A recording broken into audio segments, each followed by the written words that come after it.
Anyway, thank you very much for coming, everyone, to this session about compassion training. It's something that I feel is very important, and I know some of you were in the session last night with Thupten Jinpa, who explained a bit about it. But I'm very grateful to you for coming and enabling me to speak a bit about it, and hopefully I'm trying to build a community of interest around it. That's what I'm basically trying to do at the moment. So very happy to be with you all. And I think we'll just start with a short meditation, contemplative practice, because that's the way I always start when I do compassion training, and I'll explain why in a moment. But hopefully that'll be a good way to kick off. So just take a moment to settle into a really comfortable sitting position, if you can. So you may need to make some adjustments. By all means, get a different chair or sit on a cushion on the floor, whatever you want to do. That means that you can relax your body, but stay awake and alert. Okay. So normally it might be sitting on a chair, not an armchair so much as like a dining chair or something like that, where your feet can be flat on the floor, and you can rest your arms on your knees and keep your back fairly straight, and let your body relax as much as possible. Okay. And just notice what's happening in the body. So bringing our attention from the usual stream of thoughts that are flooding through it, just to be in the present moment, noticing what's going on in your body. And as you notice it, you'll probably notice tension here and there in the muscles. So just allow that tension to relax wherever it is. And maybe take 3 slow, deep breaths, just breathing deep down into the belly. And releasing tension as you breathe out. So that 2 or 3 times to really shake out the tension and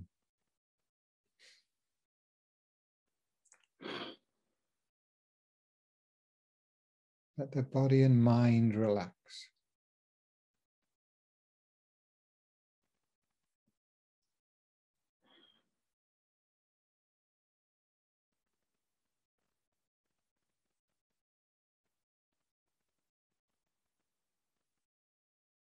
And now just bring your attention to your breathing. So just follow the breathing as it goes in and out. Just let your mind ride on the rhythm of the breath.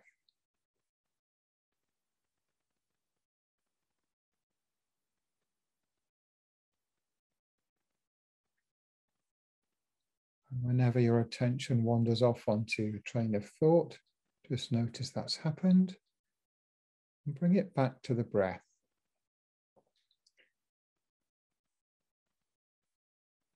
And slowly, this will probably help to calm the mind and center the mind.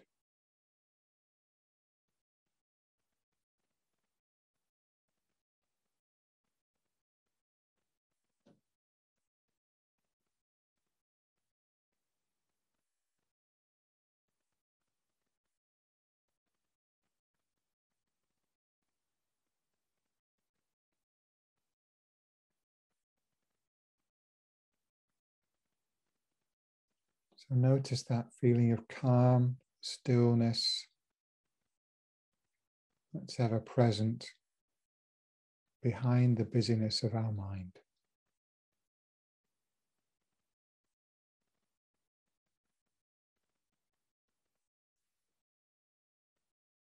Feel that's a kind of soothing, healing state, quite peaceful.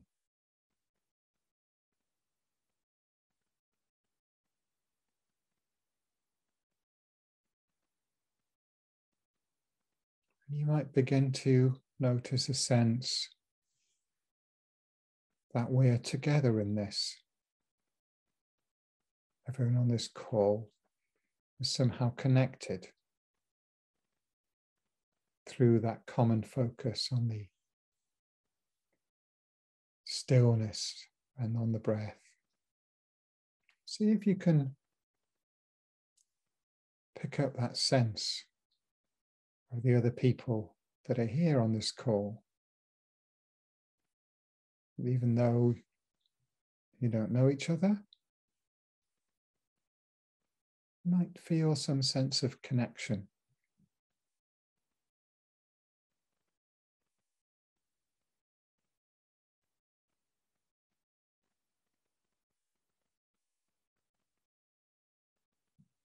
Because we are very connected to one another.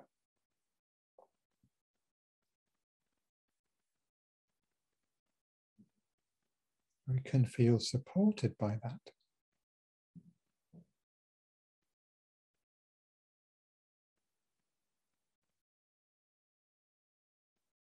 You're not alone.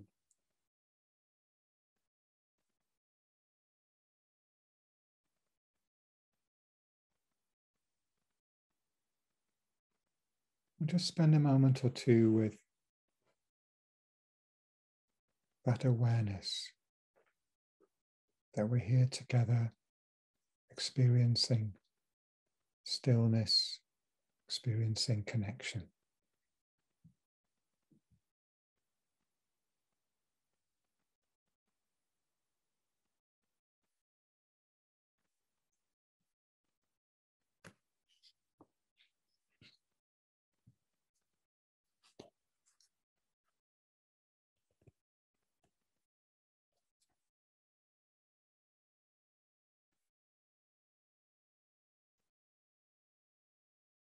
And gently let your concentration relax. And slowly, in your own time, it's coming back to the shared space.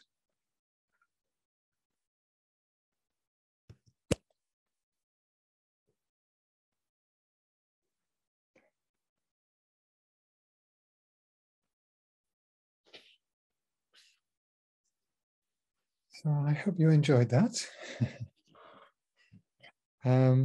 It's just a little taste of what one aspect of compassion training might be like. Because at least in the form of compassion training that I teach, I think in most forms there are many different programs of compassion training now that are available. It's interesting, most people have their video off. That's absolutely fine, but just invite you to be able to see each other if that feels okay. And yeah, I can see you, I know who you are. Sometimes it's difficult for technical reasons, but and sometimes it's personal reasons, and it's fine either way. But thank you, those who are willing to be seen. It's always nice. It is a safe space here, so yeah.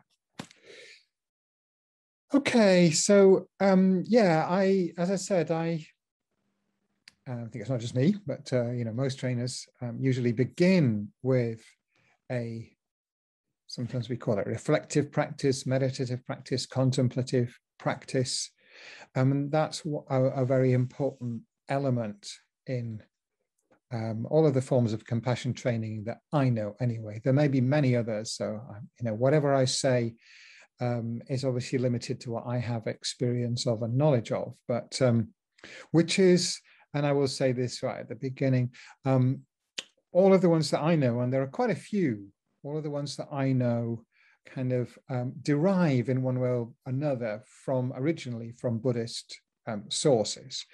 So training in compassion is a central aspect of, I think, virtually all forms of Buddhism, probably possibly all forms of Buddhism, certainly the one that I've been trained in. And that form of practice has been taken, out of its religious frame, because nowadays, that for many reasons, people don't really want to relate to Buddhism as a religion, and there are lots of things that are definitely, don't fit with many people today. Oh, we've got a Buddha there, lovely one. Thank you very much. Okay, and again, I can't see your name. You've got a number there, so it'd be nice if we could know who you are. Can you rename yourself? Can I just check? Is everyone? Yeah, you can. It's Claire. Claire. Okay. Shall I rename you, or do you want to rename yourself? Yeah, you can rename. Yeah. Okay, I'll rename you. I think I can do that. Should be able to. Yes. Okay. Is that Claire with an I or without an I? Sorry, you're muted again. C-L-A-I-R-E. Claire. With an I. Okay. Yeah. Okay, great. Thank you. Okay. Yeah, so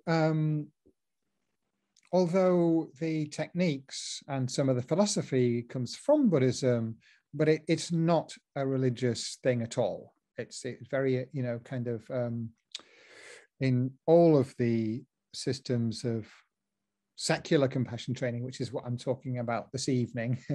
I do teach Buddhism, but I'm not here to teach Buddhism. I'm here to talk about secular compassion training.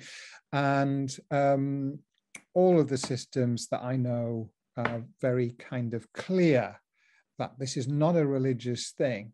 It originates from a religious tradition, but it is absolutely, suitable for anybody of any religion or none.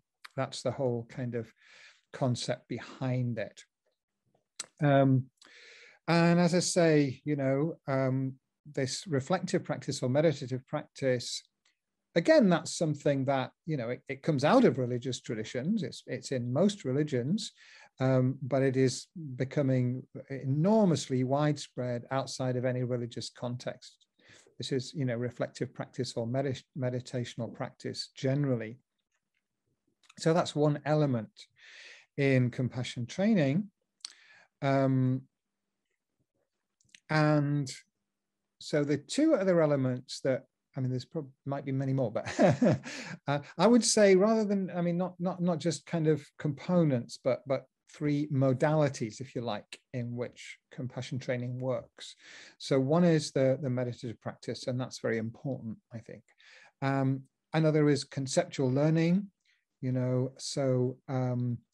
there's a lot of theory about like what compassion is, how it works, what is its basis in our psychology and in our physiology, in our nervous system, how the brain and the nervous system work in terms of our emotional regulation and our emotional connection and our emotional behavior.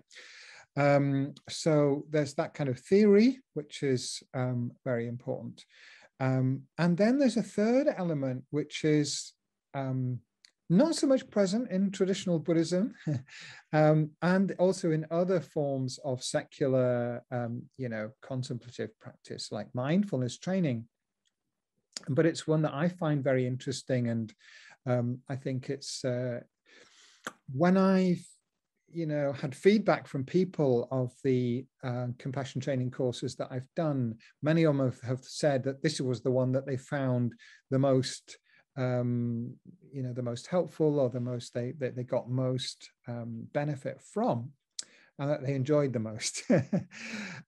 So that is like what we call dyadic interaction or group interaction, and it's a very interesting sort of development of the contemplative practice, where normally with contemplative practices you're on your own, as we just did. You were sitting there individually doing your little meditation along with me, and that's traditional contemplative practice, how that works in most religious traditions.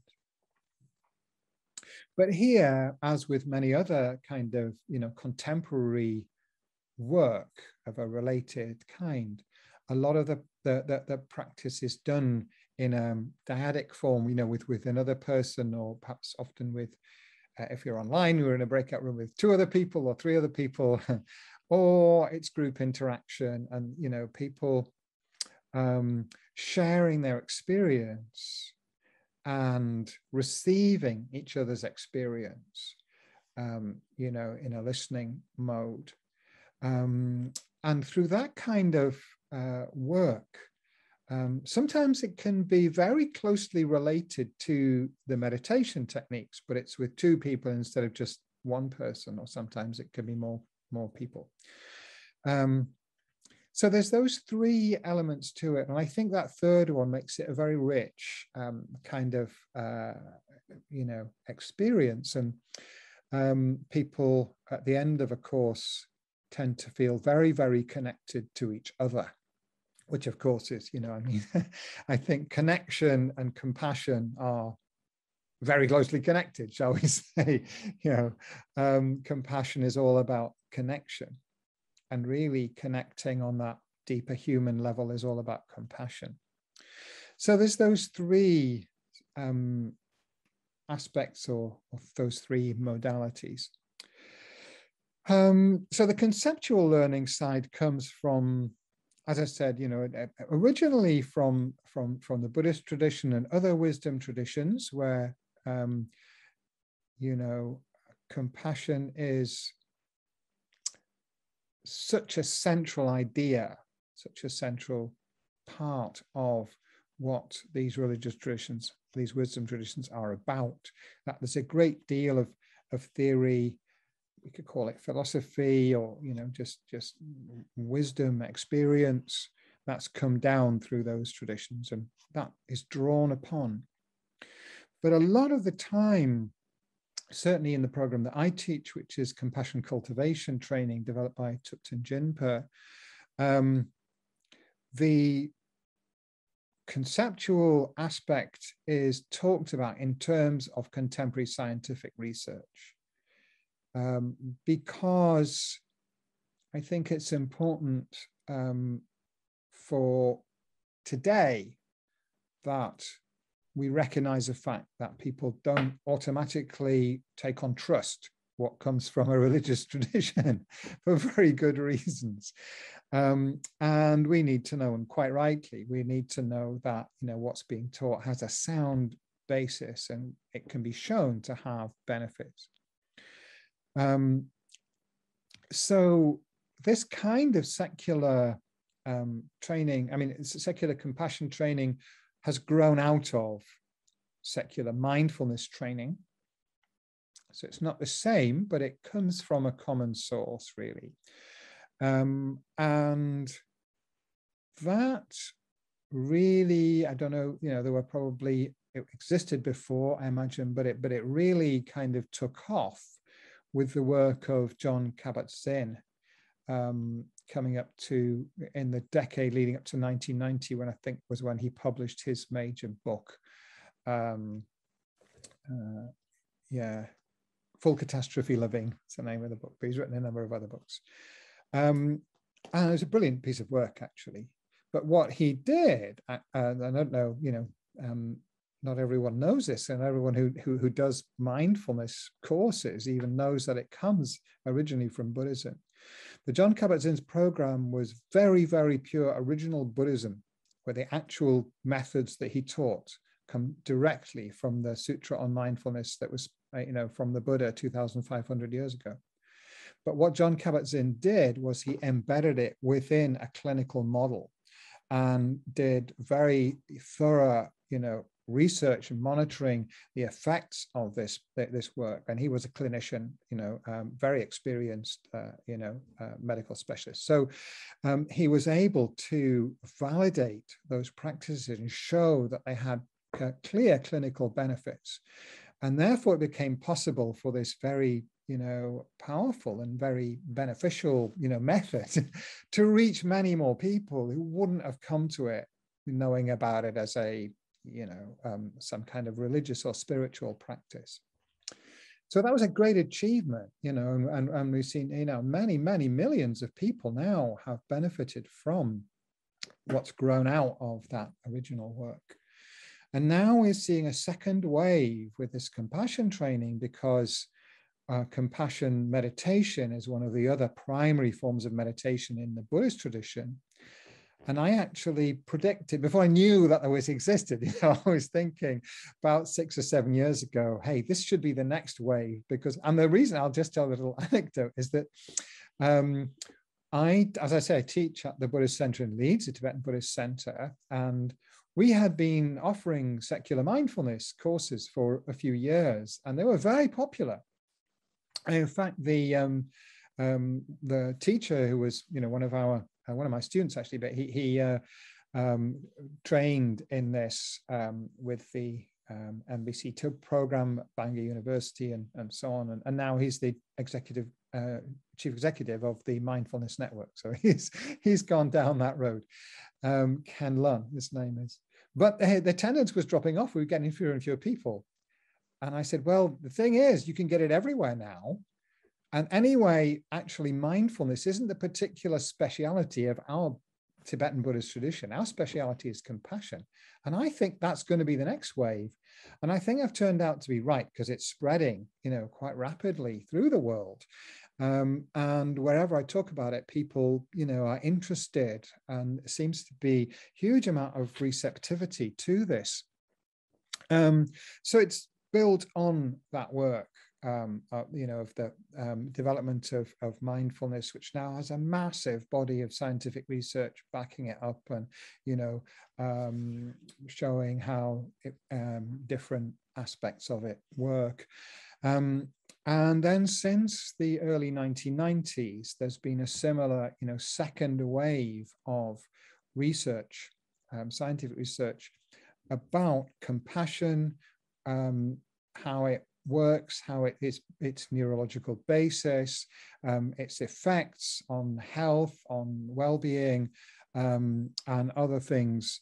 And that has grown out of a program which was, it's very interesting. The Mind and Life Institute was set up in the 1989, I think, and since then has met every year or every 2 years. There's been a meeting between Western, or I say Western, but I suppose it's not always, it's global now, isn't it? So we live in a global society, global culture, but contemporary, academic scientists, psychologists, philosophers, and the Dalai Lama and some of his sort of key Buddhist advisors, but mainly the Dalai Lama himself has a very deep interest in science. And those meetings have stimulated an awful lot of research on compassion. For instance, they've investigated people who have done many, many years of in-depth compassion meditation, and how they're, it's changed the structure of their brains, changed their physiology. They have, extraordinary, benefits that it gives over a long period of time.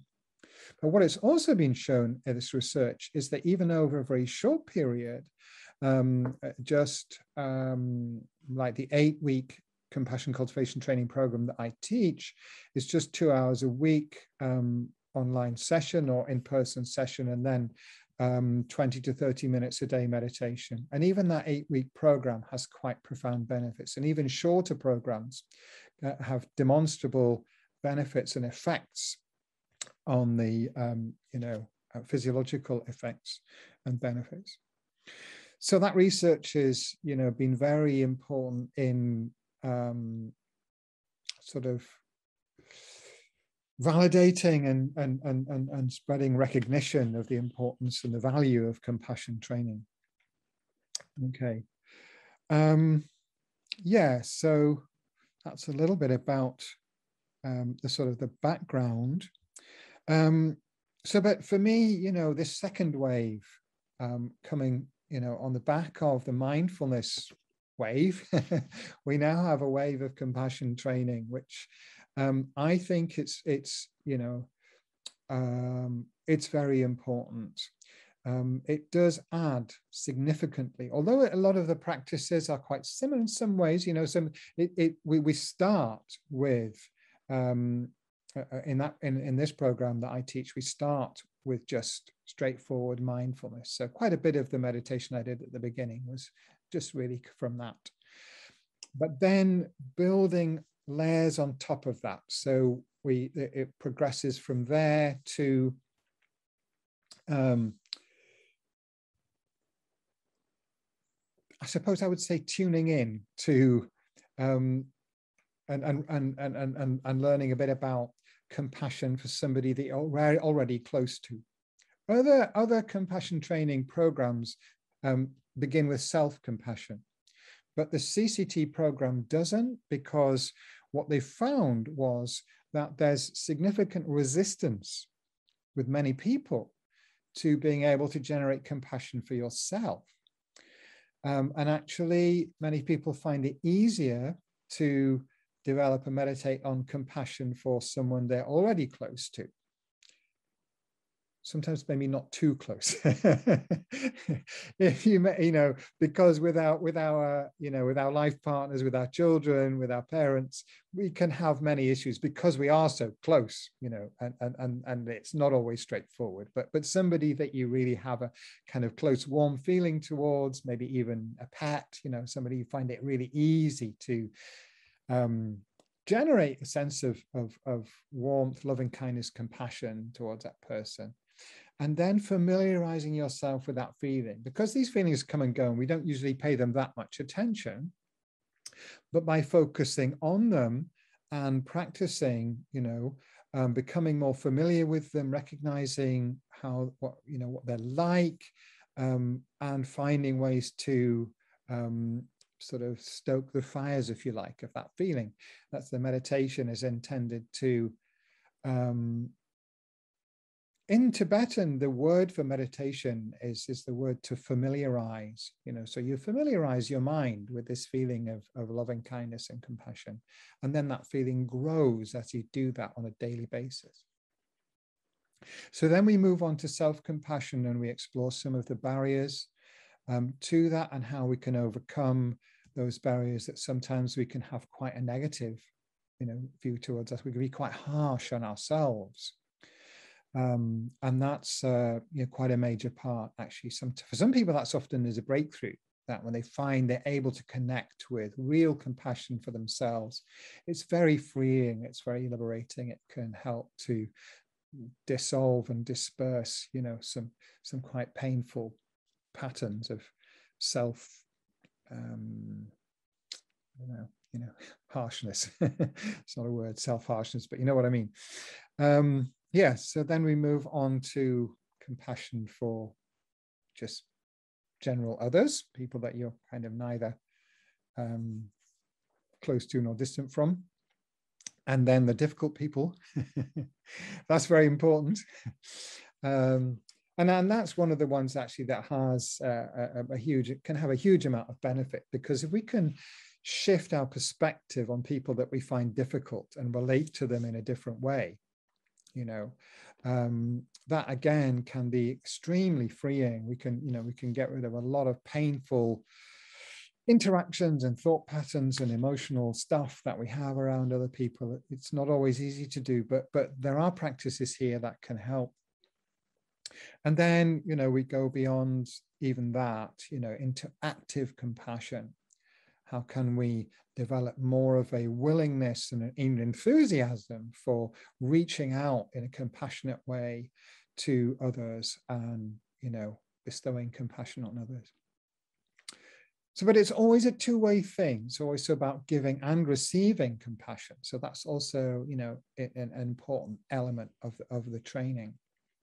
And so it's in that giving and receiving, this deep connection arises, which is so healing for many of us. And we live in a society where We suffer very badly as a, you know, different levels for different individuals, but I think we all have experienced this psychic separation that is very characteristic of our contemporary society, this globalized, industrialized world that we live in, you know, for so many reasons. We have become very cut off from each other often. So rebuilding that connection it's vitally important work, not only for healing the individual, but healing the society. And particularly in the 20th century. 20th century was very dominated by ideas and philosophies that actually denied the possibility of compassion and altruism. There's a big academic debate about altruism, which is that altruism is an aspect of compassion. Compassion, you can say in a way it is fundamentally altruistic, but there's a specific meaning of altruism. Compassion is, by definition, really, is you can say, there are different definitions, but you could say it's an active concern for the suffering of others, okay? And of course for oneself, in the case of self-compassion, yeah, one's own suffering. Altruism is perhaps more difficult to define, but the debate was around the idea that, which was very strong in this kind of social Darwinist theory, you know, people who were influenced by ideas of evolution being a contest of survival of the fittest. And in economics, it's been tremendously influential, the idea that people are fundamentally self-interested. So anything that we do for others is because we want to get something out of it for ourselves, right? That's the only reason. And that's really a kind of cornerstone of the, you know, it's an axiomatic principle in economic theory. And it's been challenged recently and questioned. And actually the, you know, that theorizing that came to that conclusion has been shown to be unsound. It's a very interesting area. I won't go into it in detail now because I haven't got time, but you know, it's there's been a lot of work both in philosophy and psychology, and even in game theory, because game theory was used as mathematical theory, was used to prop up this kind of economic idea that everyone's fundamentally selfish and we have to, you know, make society more prosperous by harnessing people's selfish motivations and greed, basically. You know, I mean, you all know what it's about. And it's an idea that's been strongly challenged from many quarters recently. So this is also something that I talk about a little bit in my CCT training, because that idea has been very corrosive to the whole society. And we're seeing a society that is approaching breakdown now in many respects, in many parts of the world, including, you know, in our own city. We see, you know, that people are so, their support that people that you used to find within the social fabric has started to disintegrate. So this movement of compassion, you know, Thubten Jinpa spoke about last night, is something that, you know, myself and he and the Dalai Lama, who's his teacher, you know, he's my teacher, you know, there's a sense that, and it's not only us, you know, there's many people are saying this now, many thinkers and you know, spiritual teachers and other people are saying, in order to heal our society, in order to tackle the problems that society is facing in the 21st century, we need to rebuild that fabric of connection, of compassion within the fabric of society. So, so far I've spoken about compassion training just as something for the individual, and that's probably what you mostly got an interest in. But Compassion Institute, which Thubten Jinpa set up about 10 years ago, and has mainly been offering this CCT, Compassion Cultivation Training Program, is now developing a number of programs for specific professional areas. So this is big. For those of you who are listening to his talk last night, you know, yes, we need it at the individual level, but we also need it at the level of the organizations and institutions that our society is built upon. So we need to transform, you know, the culture within healthcare, within law enforcement, within education, within economics, within politics. So now what Compassion Institute is mainly doing is working on developing programs for those areas, those aspects of social structure and social life. So we're hoping that we're going to be able to bring those programs as well to Leeds and to the UK, because Compassion Institute's mainly been working in the United States. It is worldwide, but it's mostly over there at the moment. So that's what I'm involved in. I'm working on setting up a compassion training center in Leeds. And so I will be making those programs available. The CCT program itself, I will be teaching from the 21st of October. So if any of you are interested, then please do sign up. You can find it on the events page on our website. It will have it'll be more easier to find in probably by the day after tomorrow, but we're very busy with the festival at the moment, so it's hard to keep the website, you know, putting new stuff on as well. But yeah, if you kind of watch this space, if you're interested, I will put a link in the chat if any of you want to have a look and might be interested in signing up for the program. But I'm going to hand over to you now for any questions that you've got. So the rest of it is going to be interaction. So please, yeah, let me hear your views. And Megan's got a question. Yeah, Megan, please. Hi, I'm curious to know, have you taught compassion cultivation training online and face-to-face? And do you think there's a difference between the two experiences?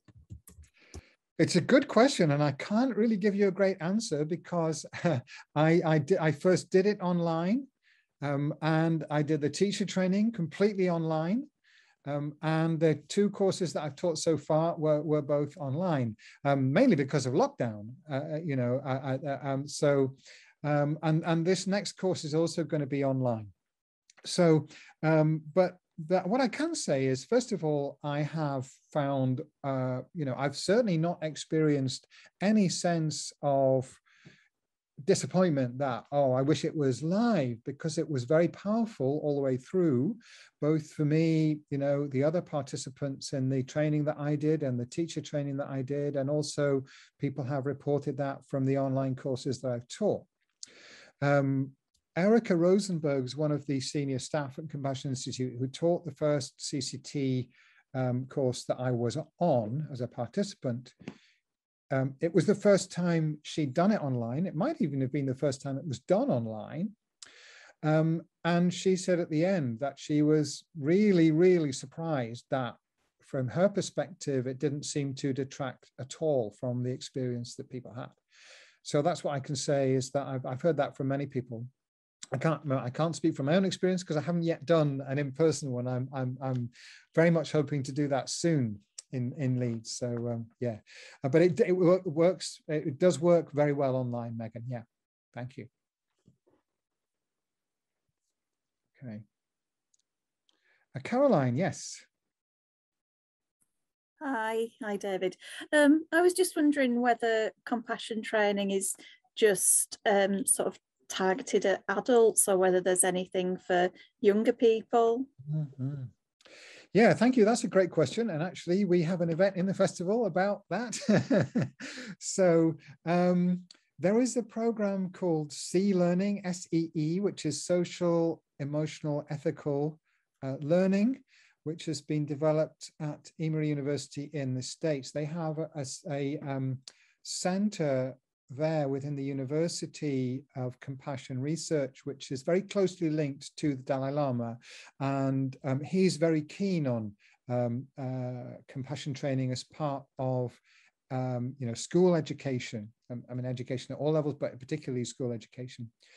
That program is it's been developed for the US, but the Oxford Dalai Lama Centre for Compassion in the UK has adapted it for the UK schools curriculum. So Jimmy Slattery from the Compassion Matters, well, he's the, I think he's a director of the Oxford Dalai Lama Centre. So he's doing an event on Wednesday afternoon at 3:30 within the festival about kinder classrooms. So you can hear all about that. And I'm very much hoping that we can bring that program to Leeds as well. Great question. Thank you. Yes. Anybody else? I've left a lot of time for questions, so I hope that we can kind of get into a really sort of lively interaction about this. So please don't hold back. Otherwise, I'll just have to give another talk. So, anybody got a question? Caroline again, and then Andy. Sorry, I was just wondering whether the type of people that have been attending the courses so far are people that already sort of have compassion. That's another good question, and the answer is so far yes, they are. I was interested to find actually on a couple of the courses that I've taught that some people, I didn't at all suspect this to be the case, but they had no experience of meditation before. And I didn't, they didn't kind of, appear.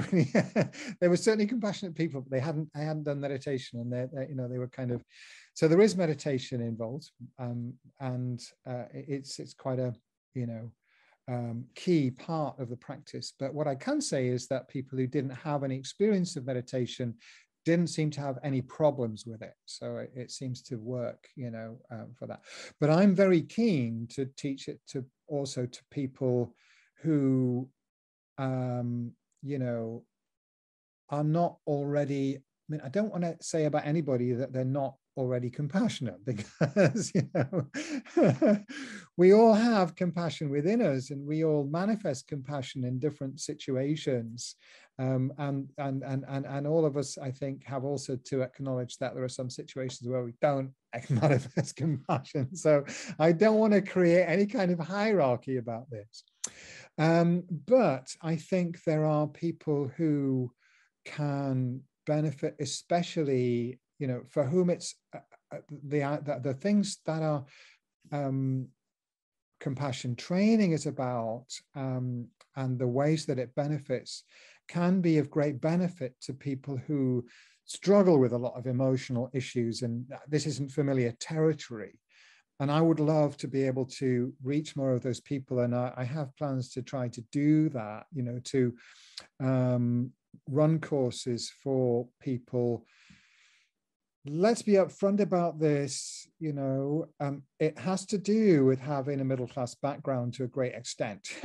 I mean, that may be a rather crude way of stating it. It's not all to do with certainly not all to do with class or education, but people who've been brought up in, who have lived in very challenging, rough and tough situations may need to relate to it differently, and I really want to reach people in those kind of situations, rather than, and it's not that I don't want to teach it to people who are kind of already got it, and want more. That's great, but I do want to teach it to people who might struggle sometimes with, how do I be more compassionate in my life, and how do I be compassionate to myself? Because a lot of people struggle with that. So thank you for that question. Andy, yeah. Hi, David. Thanks so much for holding this space. Great. I'm curious about the structure of the training. Mm-hmm. And I'm also really curious about your own journey, if you like, your own energy and enthusiasm for this becoming secular, when you've devoted so much of your life to Buddhist training, and what that transition's been like for you. Yeah. Okay. Well, that's two very interesting questions. Yeah. So I'll start with this structure. It's fairly straightforward. It's, as I say, it runs over 8 weeks. And so each week let's say I'm the teacher, then I would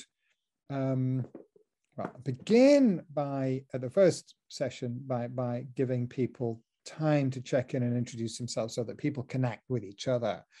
And then the first week, I would lead a practice of, settling the mind, mindful awareness, watching the breath kind of thing that we did at the beginning. And also talk about the theory behind that, and how practices like that change the state of our nervous system. Right. So I talk, in the sort of, it's kind of, neuropsychology is not my specialist area, unfortunately. I'm trying to find time to study it, but it is quite a big part of the CCT, the background to CCT, and there's quite a bit of that in the course. There's quite a bit of the science.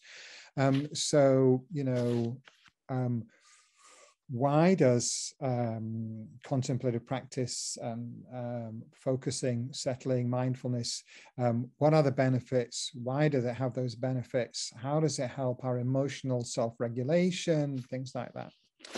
And then, as I say, we move through this sequence. So the second week, we look at compassion for a loved one, which, as I say, that's the kind of easy step we find. And so in each week, there is a recorded guided meditation that you're asked to do daily. And that's very important. There's significantly less benefit if you don't do the daily meditation practice. So then the second week, we move on to, as I say, compassion for a loved one. And then we move through self-compassion, compassion for others generally, especially compassion for a difficult person. Actually, we spent 2 weeks on self-compassion, or I'll fine-tune that. Yeah. So it's a 6-step process, right? So the step 1 is settling the mind. Step 2 is compassion for a loved one. Step 3 has 3A and 3B. So in the third week, we actually do loving kindness towards yourself. No, we do. I think we do compassion first and then loving kindness to yourself. And there's a reason for that. So the difference, compassion and loving kindness are very closely related. In the Buddhist tradition, they're kind of always spoken about together. Compassion is concern for, wanting others to be free of suffering, and self-compassion, wanting yourself to be free of suffering. Loving kindness is wanting others to experience happiness, or loving kindness to yourself, wanting yourself to experience happiness. And interestingly, there's more resistance to loving kindness to yourself than to compassion. It's easier to begin to feel compassionate towards yourself and want yourself to be free from particular suffering than it is to positively wish yourself happiness and wish yourself to have the things that you want in your life. And we think that's a very important thing. So that steps there. We need that foundation of self-compassion and self-love in order to then extend out to others. So then the next step 4, which is in week 5 now, is compassion for others generally. Step 6 is, have we got to step 6 or am I? I've lost count now. Step 4, step 5. Step 6 is active compassion.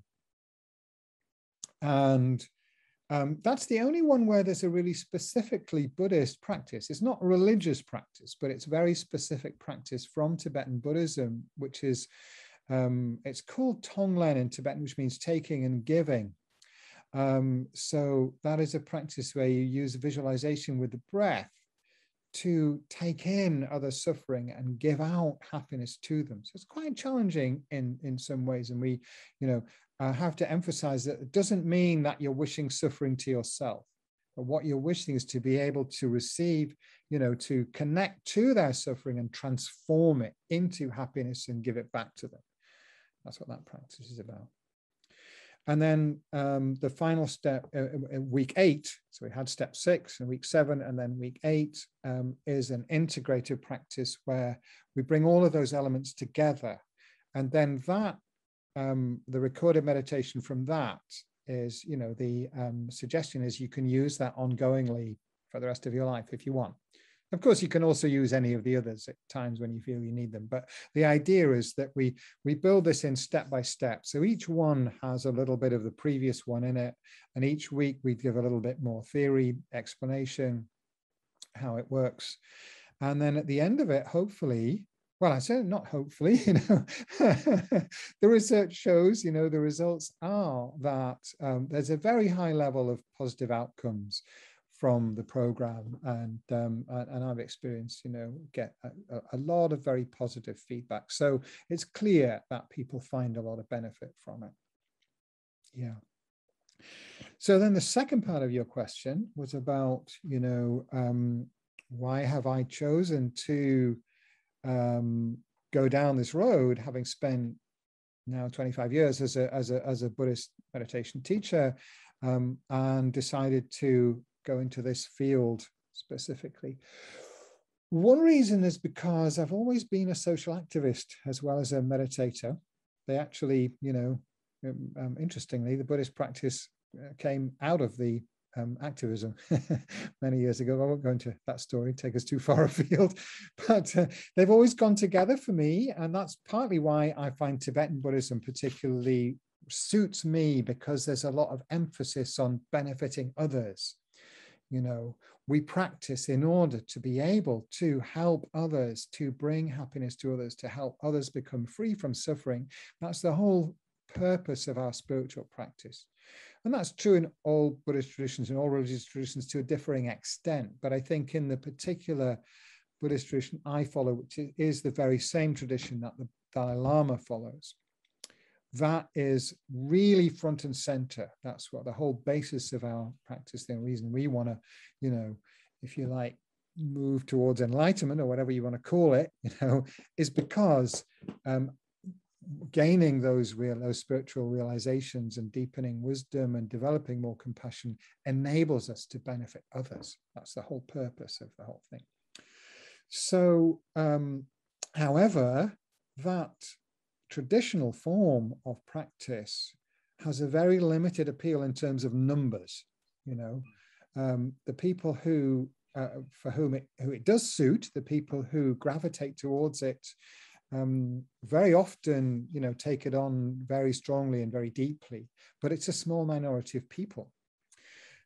So when I had this thought, you know, why are the numbers dropping off on our mindfulness courses? And I thought, oh yeah, so mindfulness is everywhere now. We don't really need to specialize on that. and it's not, you know, there are other Buddhist traditions that much more specialize on mindfulness.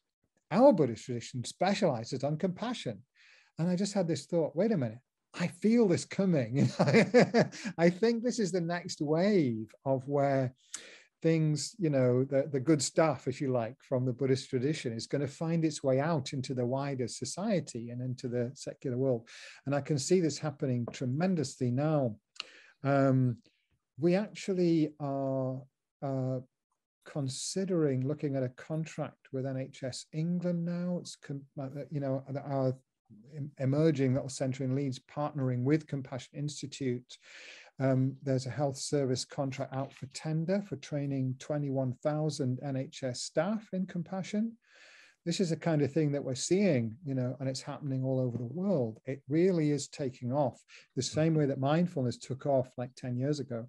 So I'm very excited about the prospects for this, because I think it's potentially hugely transformative, just both on the individual level and also on the societal level and the level of the institutions, of, you know, as we spoke about earlier. Thank you. Thanks, David. Really helpful. Okay. So we still have half an hour, so you know, please do throw your questions in. Megan's got another question. Yes, Megan. Hello. Okay. Hi, who does the recorded meditations? Is it you, or who does them? Right. That is a good question. My group asked me that, and I have actually, I did some recordings, because part of the teacher training you have to teach the course once, and you have to record each session so that the faculty of the Compassion Institute can assess your training. So I did have some recorded ones, so I've offered them to them. But I actually haven't done a proper set myself, because when I do it in the class, it's not exact, it's very much related to what's going on in the class at the time. So they will be slightly different from the standard ones. So I think I will try to record a set myself, because they asked for them. They wanted me. But no, there are 6 founding faculty members of Compassion Institute who worked on developing the course with Thupten Jinpa. And all of those people, and Thupten Jinpa himself, all have done a set of recordings. So you can choose whichever one, people sometimes relate to one voice better than another. So they're all on the Compassion Institute website. You can download them and just pick and mix, choose which ones you want. Thank you. And another one is, how often do you teach these courses? So if for some reason the dates for this October and November weren't great, when would you be doing another one? Yeah, well, as I say, I was hoping to do a live one this autumn. That hasn't happened for various reasons, but I hope that I'll be doing that in the spring. I don't know how often I'll be teaching CCT, because it seems that there's going to be opportunities for me to be teaching some of these more specialized programs, particularly working on a program of compassionate leadership training, which the City Council is very interested in. So depending on how much of that I have to do, and I'm also trying to build up an organization, and I'm also working on the Kind of Lead Special Festival. So I'm kind of wearing a lot of hats at the moment, so I don't know how often. I mean, I hope to do it, every 3 months or so. Thank you. But by the way, there are lots of other courses. So if you go to the Compassion Institute website, you can go on. You can easily navigate to where it says find a course, and there's now, I don't know, several hundred CCT teachers around the world. And of course, because of it being online, you don't have to have somebody in your area, but I don't know, Megan, when I'm going to be able to do one live one in your area, but in-person one, but we'll see. But my aspiration is to actually, for this center to actually offer the teacher training as well, so that we can build up a cohort of compassion training CCT teachers in the UK, and be able to offer it much more widely, both in person and online, and also, these specialized programs. Thanks. Yeah, thank you. Okay. Question. Caroline again. Yes. Hello, sorry, all these questions are just No, that's great. I'm absolutely happy for you to have lots of questions, and I'm also happy for others who haven't asked to chip in as well. But yes, go ahead, Caroline. I was just wondering, like, obviously there's a financial cost to the courses, and some of the people that may actually benefit most from them might not be in a position to, access them. Is there sort of any sort of opportunity for people in that position to access the training? Yeah, I know, that's a great question. And I said, that I was hoping to do a live training in Leeds this autumn, and that it hasn't happened. And that is because I particularly wanted it to be a free one. But I need to receive income from doing it. I'm not getting any other income much at the moment, other than my pension. So I was going to apply for a grant from, there is a program, Compassion Corps, CRPS, Compassion Corps, like the Peace Corps, which is run by Margaret Cullen, who is the lead teacher of the CCT teacher training. And that is the purpose of that grants program. So I was going to apply for it, but unfortunately, I thought the closing date for the applications was September the 15th, but that was when she was going to announce who'd got the grants, and I had to get it in by September the 1st, and I didn't realize, so I missed the deadline. I think it's a 6-monthly rolling program, but as soon as I'm able to get a grant, I'd like to do one with that in mind, yes. However, what I did do though was, for the 2 courses that I ran, I offered an option of a supporter ticket for people who wanted to, and there was always a half price option for people on a low income. But you can also, if you're on my courses, you can also opt for a supporter ticket where you donate extra money, which then pays for somebody to have a free place. So that's the system that I use. But yeah, I'm very keen for there to be grant supported free programs. Yeah. Megan, have you got your hand up again, or is that just from the previous time? Sorry, forgot to lower it. All right. Okay. Yeah. So I'd love to hear from some of the people who haven't spoken. If you've got a question or just a comment or anything, but nothing is compulsory. But, okay. Otherwise, it's fine to ask lots of questions.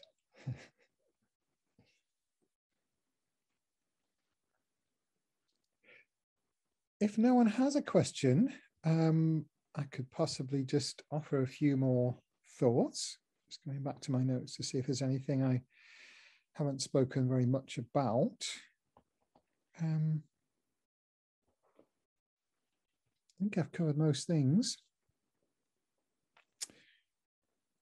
Well, I'm going to give you a little bit more time for questions, but then if there's no more questions, then what I'd like to do is end with a bit more contemplative practice, if you're all up for that. So yeah, but please, if you've got any more questions or anyone who hasn't spoken, that would be great.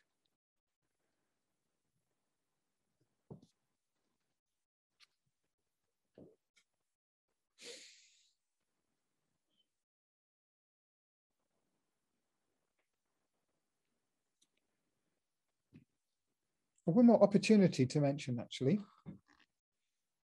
So there's a new course run by Compassion Institute, and it's called Building Compassion from the Inside Out. And that course is based around a series of recorded video teachings by Thupten Jinpa himself. And that will be available, that will be running from the 25th of October. So you can find that on the Compassion Institute website as well. Okay. Yes, Megan. And is there a cost attached to that one, please? There is, but I don't know what it is. Okay, thank you. Just to get an idea. I actually don't know that for sure. Okay, thank you. Let me just check.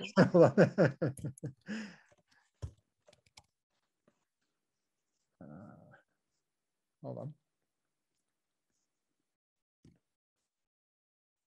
So I'm just looking there now.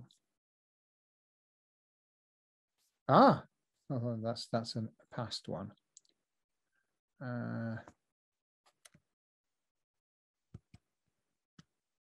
Yes, there is a cost, and it's $120.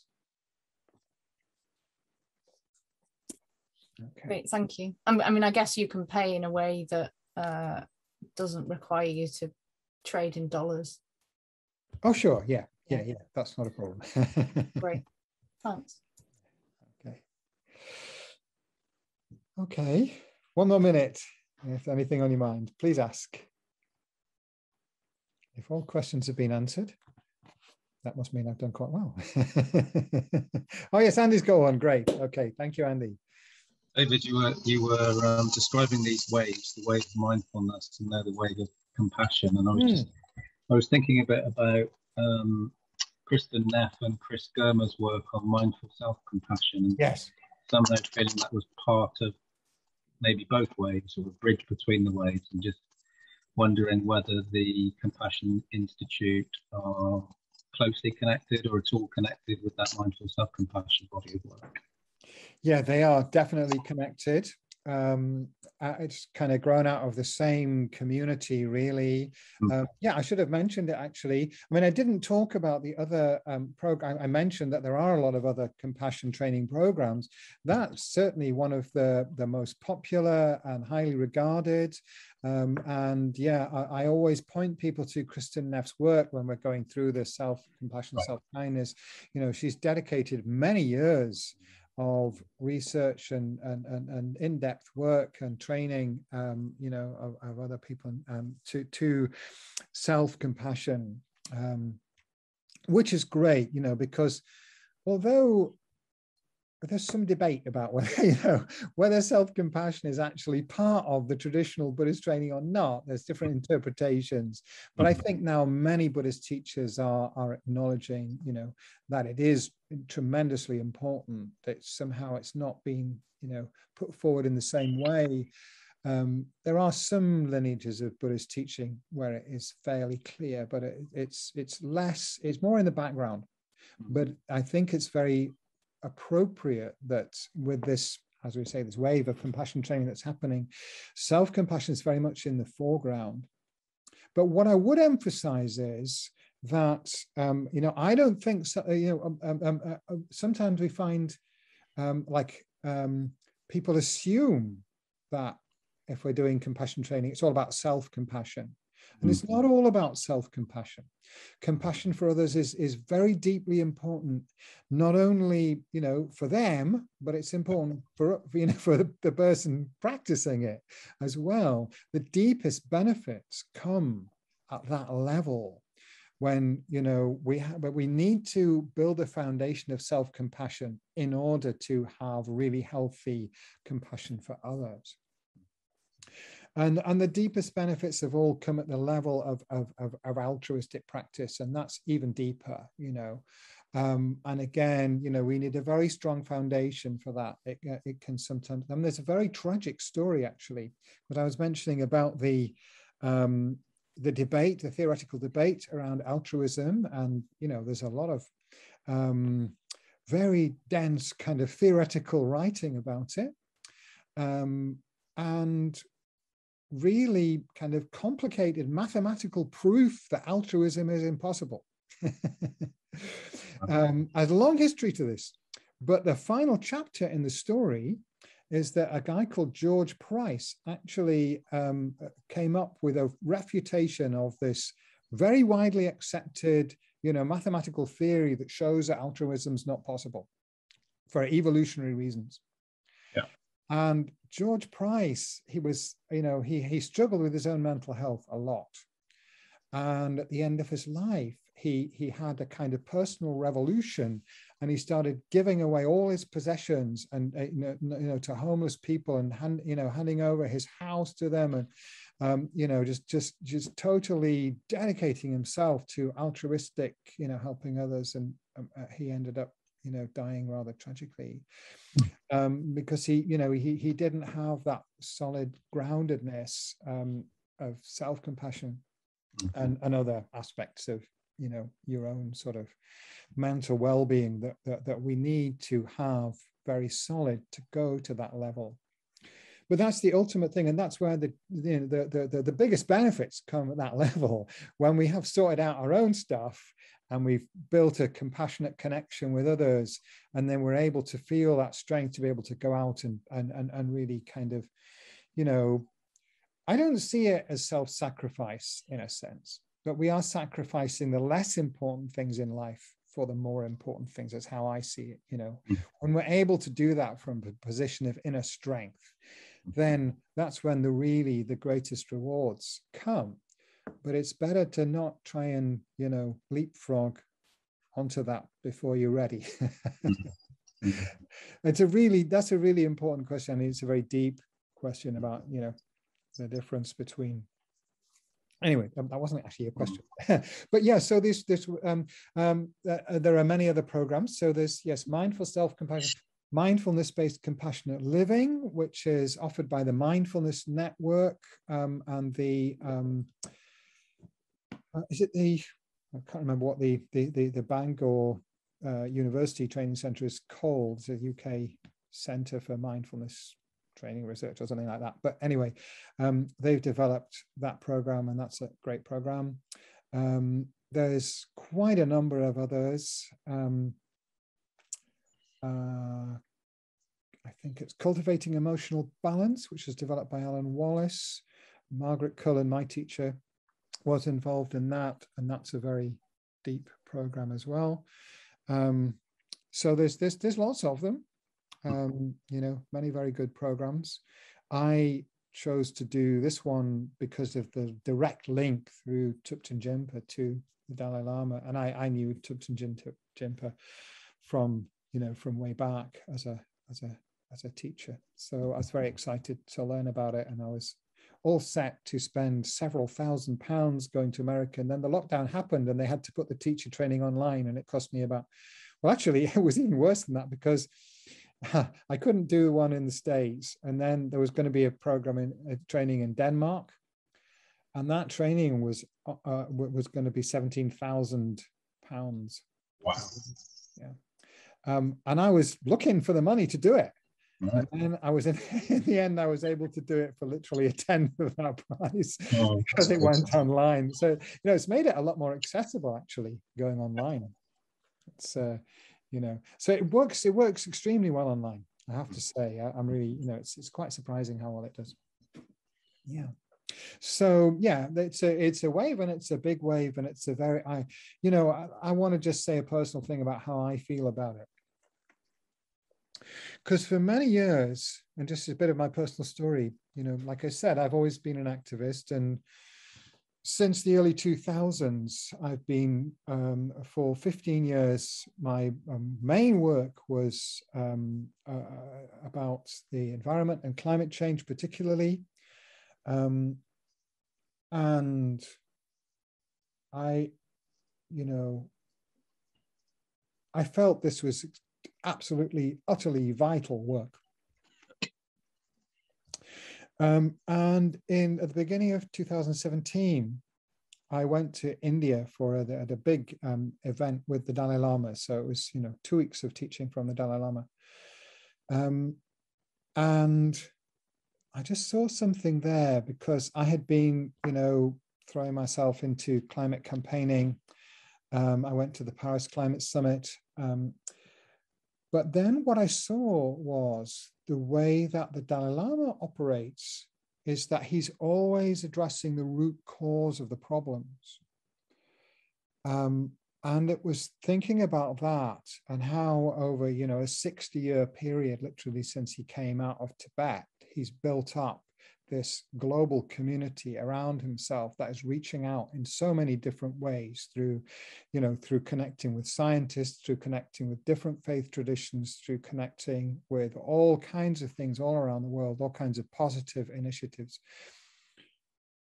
It's on a much sort of more invisible but much deeper level. He's setting out, you know, to create a transformation in society on a very deep level.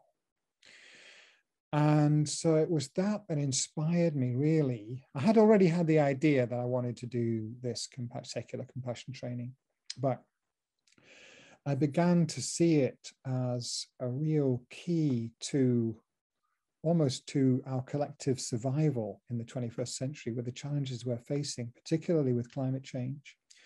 You know, that if we can build this compassionate connection through the fabric of the society, we can survive and thrive in the face of these challenges. But if we can't do that, we're in very, very deep trouble.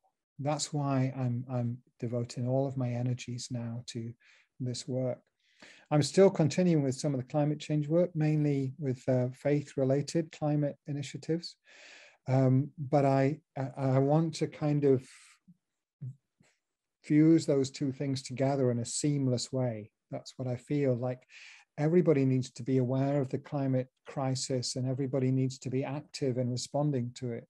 But if we don't build those bonds of compassionate connection with each other, we'll just burn out and fall prey to despair in the face of the challenge of climate change.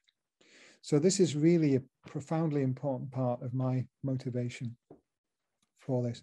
And I think that I'm very optimistic, by the way. I see this wave of compassion and compassionate connection building to an enormous strength. It may not be so visible depending on what you're looking at, but I'm feeling it and I'm connecting with it all over the place. It's a tremendously powerful movement that's happening.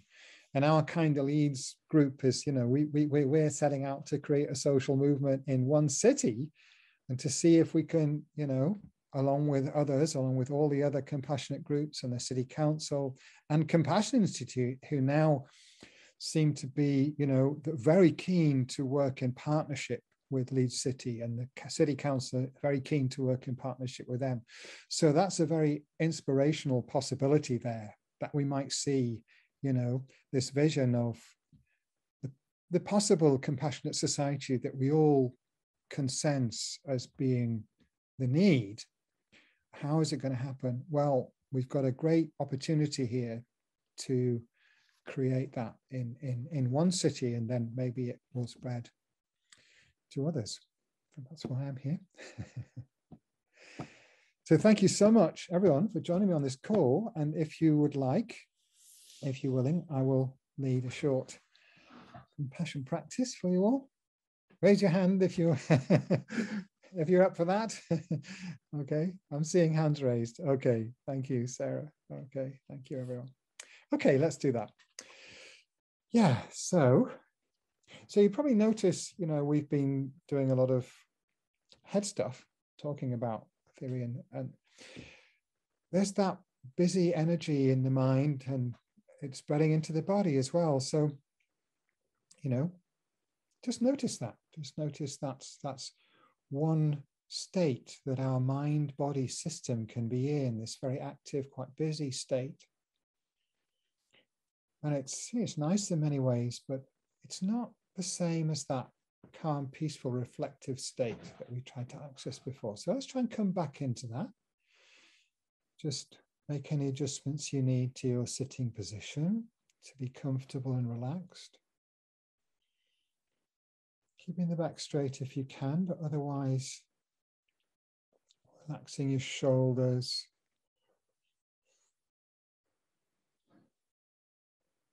I want to move your shoulders, upper back, neck, so on. Just loosen the muscles. And beginning that deep breathing, breathing deep into the belly. And releasing tension as you breathe out.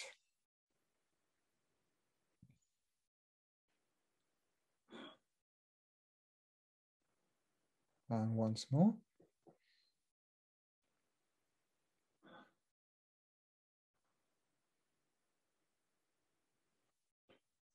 And letting the breath settle into its natural rhythm. Letting the body settle.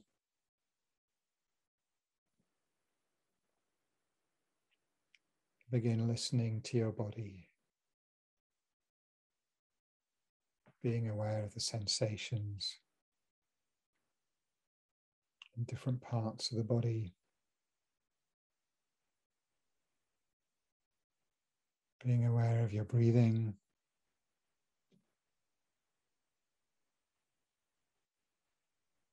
Tuning in to that gentle rise and fall of the breath.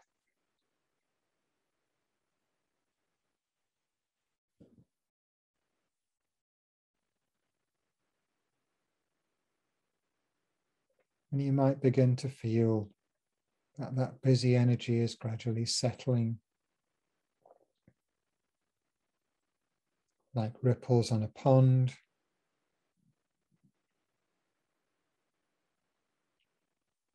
We can't stop them, but we can let them subside. And stay with that rise and fall of the breath.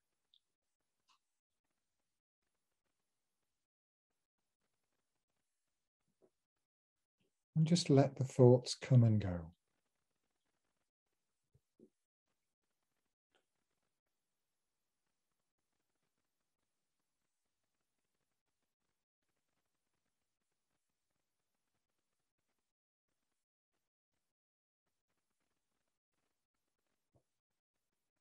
And see if you can connect with that still center within yourself as you follow the breathing.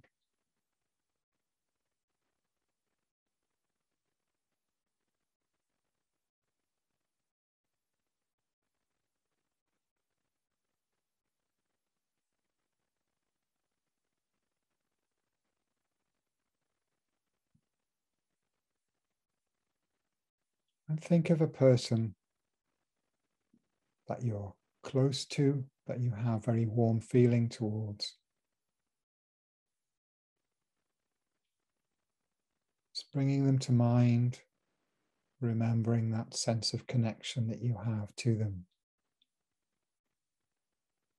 How does that make you feel?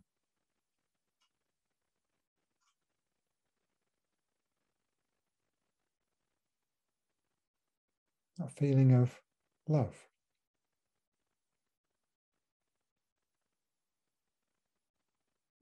Connectedness. Wishing them to be happy.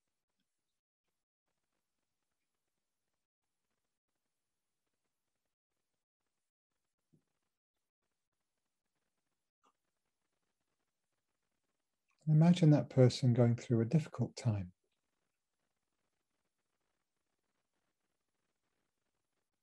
Some suffering.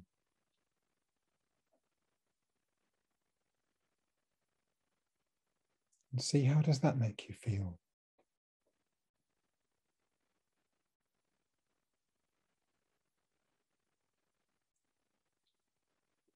Do you have a sense of wishing them to be free from that suffering? Or maybe even a wish to reach out and help.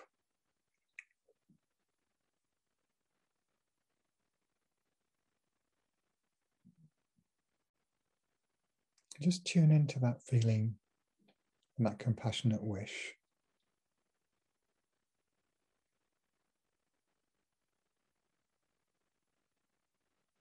And recognize you do have the seed of compassion within you. It's part of your fundamental nature.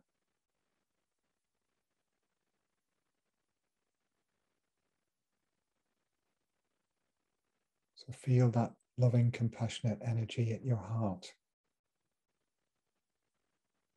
And let it grow. Imagine it like a soft, warm light, a sphere of glowing light at your heart. And feel that warm, compassionate energy radiating out through your body, bringing you healing and peace.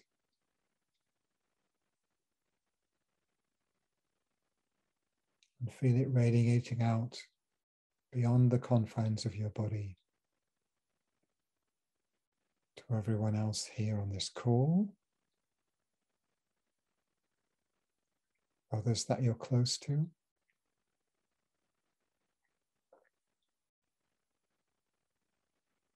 even beyond that, people that you don't know.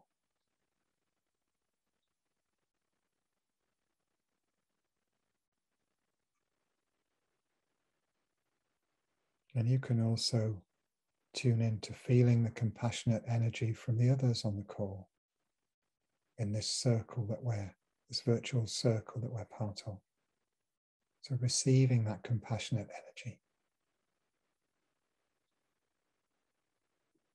And just letting it spread out in waves.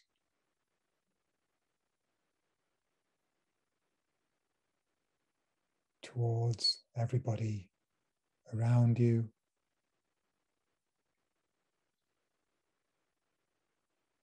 everyone in your town or city, even to all the animals and birds.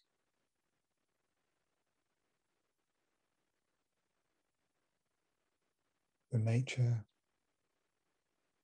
the trees and plants, spreading out around the world. A wave of loving kindness and compassion, helping to heal.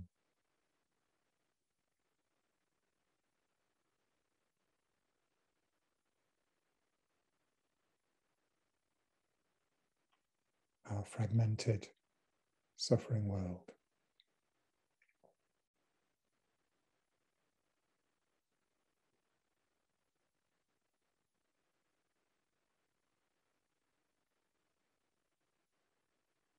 And let that healing energy of compassion heal you as well.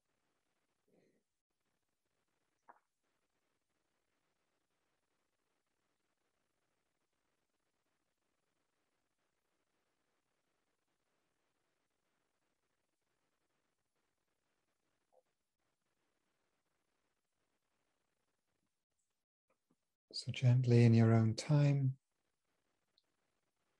relaxing the concentration.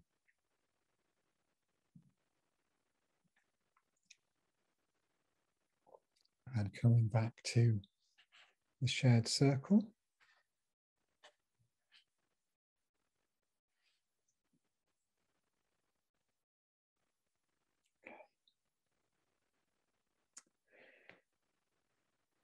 Thank you very much, everyone. It's been wonderful to share this time with you and to have this opportunity to speak about my passion of compassion. And we have a message in the chat. Okay, from Michaela, yes, saying she is in Italy and has a problem speaking English. But thank you very much for joining us, Michaela, and everyone. It's been a great pleasure, and I hope to see you again soon. Before I go, I will put the link in the chat to the Compassion Cultivation Training course that's coming up shortly. One moment while I find that. It's going to take me just a second to get that link.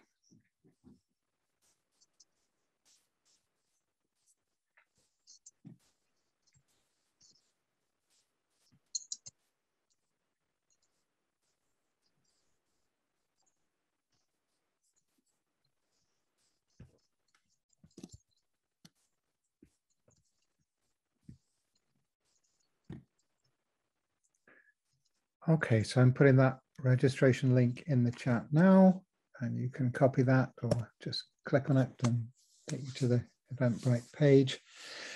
So if you're able to share that with others who might be interested, I'll be most grateful. But thank you, Andy, and thank you, everyone, and hope to see you again sometime soon. All the very best. Thank you, David. Bye. Thank you, David. Bye, everyone. Bye. Bye, everyone. Bye, thank you. Bye.